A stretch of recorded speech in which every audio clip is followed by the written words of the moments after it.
Yo, what's up guys? Ito guys, meron na tayong reaction dito. Oo, dito sa sinabi ni aspiring Senator Ipe or Salvador, Philip Salvador, no? Huwag na natin patatagalin, let's go.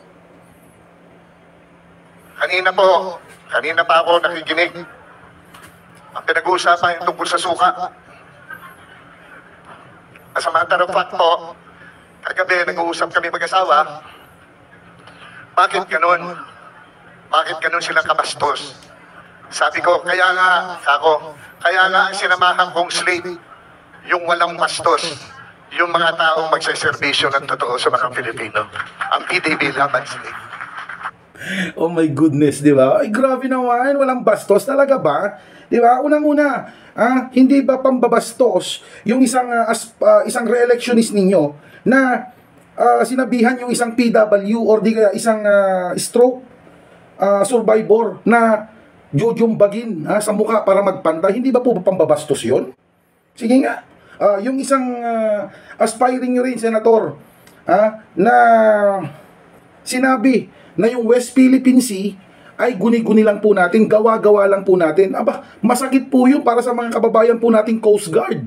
Di ba? Na halos ibuwis nila yung kanilang buhay, maproteksyonan lang yung ating teritoryo. Napakasakit nun. Pambabastos yun. Di ba? Sa inang bayan. Ano ba, mga kapatid, mga kaibigan? Yung chairman ninyo, ikaw na lang muna, aspiring Senator Ipe, ikaw na lang muna. Kumusta naman yung issue mo kay Madam Chris Aquino at kay Joshua ba? Sorry, kay Joshua, tama.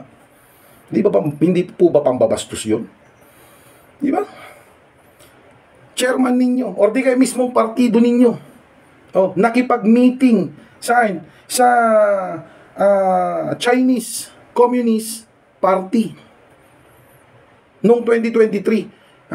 Anong karapatan ninyo or anong karapatan ninyong i-representa o representative ng Pilipinas? Hindi naman kayong representative ng Pilipinas para makipag-usap di ba? Makipag-dialogue sa Pilipinas at China. Hindi nyo partido. Wala kayong karapatan doon. Hindi po ba pambabastos yun, okay, sa kasalukuyang administrasyon? Yung chairman ninyo na si former President Duterte, yung tipong pag-amin niya na siya po ay ito, tingnan nyo, kayo na lang magbasa. So wet. Hindi po ba pambabastos yan? Ito pa mga kababayan, panoorin po natin.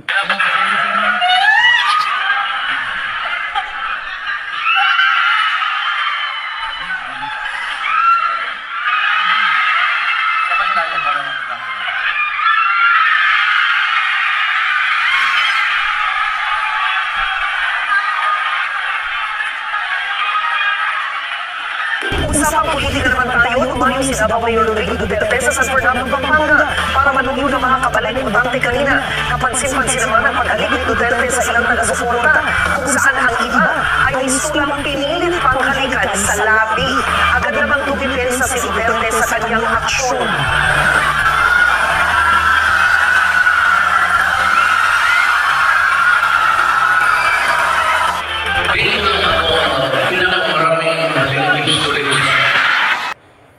Di ba? Hindi po ba pambabastos yan? Tayo nga lang di ba? Tayo nga lang or ikaw kabayan, ikaw na nanonood ngayon. Yung asawa mo, yung jowa mo, hahalikan sa labi. Hindi ka ba magagalit niyan? Yung nakita mo lang na may ka-holding hands, galit na galit ka na, di ba? Nakita mo lang na may katawagan na ang tawag, be, love. May kachat, ang tawag, be, love. Halos maghimutok ka na sa galit. How much more pag makita mong hinahalikan sa labi? Oh my goodness. Hindi po ba pambabastos yan? O baka naman, totoo, walang bastos. Okay? Nuknukan ng kabastusan. Yun siguro yung ibig sabihin ni Philip Salvador. Last thing, yung gawin tayong province ng China. Gawin tayong province ng China. Hindi po ba pambabastos yan sa inang bayan? Sa ating mga Pilipino? Uulitin ko mga kababayan, ang Pilipinas ay para sa mga Pilipino. Okay? Walang pwedeng umangkin sa bansang Pilipinas. Maraming salamat. Kayo po, ano masasabi ninyo? Comment down below and please follow, like, and share for more. Peace out.